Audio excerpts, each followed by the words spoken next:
جس دن آپ زیادہ تھکے ہوئے ہوتے ہیں، چاکلیٹ یا چپس کے پاس سے کھائے بغیر گزرنا تقریباً ناممکن ہوتا ہے۔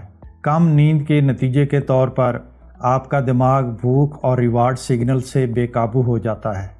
نیند کی کمی کی وجہ سے آپ صرف زیادہ کھانا نہیں کھاتے، بلکہ کیا کھاتے ہیں یہ بھی بدل جاتا ہے۔ آپ زیادہ کیلریز والی چیزوں یعنی میٹھی اور ڈیپ فرائیڈ چیزوں کی طرف کھنچے چلے جاتے ہیں۔